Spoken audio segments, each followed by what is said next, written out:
Well, a warm welcome to all of you joining us for the first UK Joint Trade Unions and Civil Society NGO Conference about climate refugees. I'm Clara Paillard from the PCS Union and I'll be chairing the first session.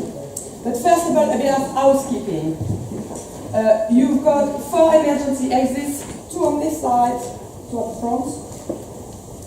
There is no fire test expected, but bear in mind there are builders in the building, so they may trigger a false alarm.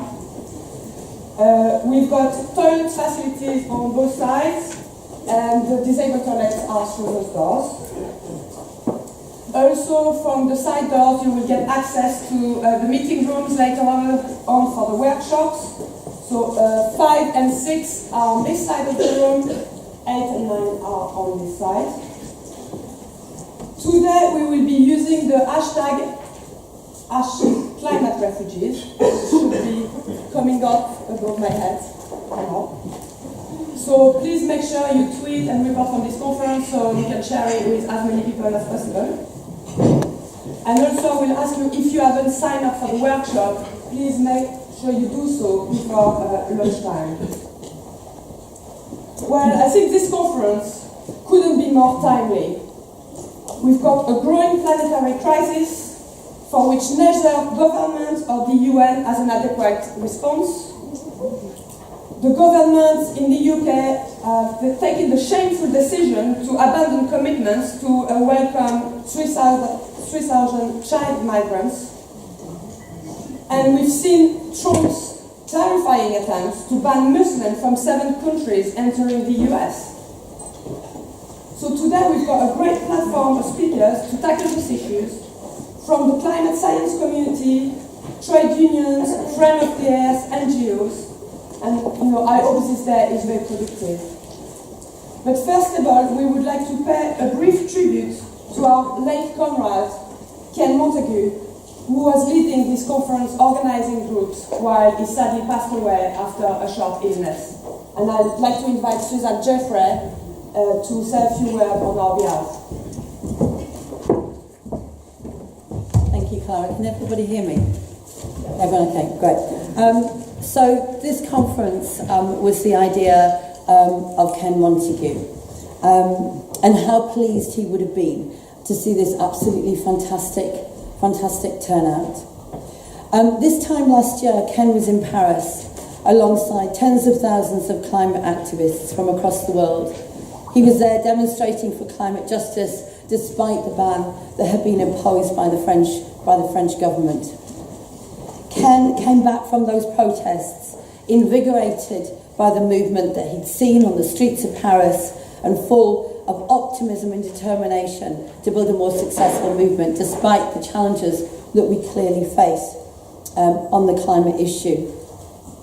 He also came back convinced that as well as fighting on the climate issue, the climate movement, and especially the trade unions within it, the group that he was secretary of, the Campaign Against Climate Change Trade Union Group, needed to begin to campaign around the impacts of climate change, and especially the creation, the way that climate change had created refugees without recognition or without legal status. And he identified that it was a pressing need for us to take up, especially the racism and xenophobia that emerges around this issue. And how right he was, and how timely this conference is. Trump and May have simultaneously pushed through policies that wreck our climate and at the same time demonise the victims of those policies. And these were the issues that motivated Ken to take those initial steps. Trump's brutal ban on refugees and May's cruel attacks on the most vulnerable child refugees, many of those travelling from parts of the world already experiencing some of the worst impacts of climate change. In January 2016, when Ken contacted a number of us and suggested this conference, none of us, Ken included, would have imagined that such a reactionary force would be in the White House. But none of us either could have imagined that Ken wouldn't be with us.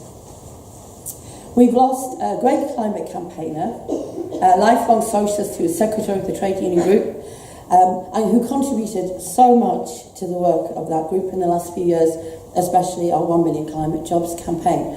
which poses a real alternative and a real way forward to tackling the issues. Ken had many skills and qualities, and for those of us who knew him through his political campaigning, will cherish most of all his ability to make things happen. Today's venue is a good example. Anyone who's ever organised a conference knows how difficult it is to find an appropriate venue at an appropriate cost, and Ken did an amazing job finding this venue. His wonderful ability to listen to all of us, to not judge, and to build a way through situations even when there were points of disagreement, and today is no small testimony to those qualities. We know that the loss of Ken is felt most keenly by his family, his wife Jan, and children Brendan, Kate and Alex. And we're really pleased that Ken's wife Jan is here with us today. We hope that today's conference and the campaigning work we do in the coming weeks, months and years will stand as a fitting legacy for Ken and his commitment to creating an equitable, just and sustainable world, a much better kind of world.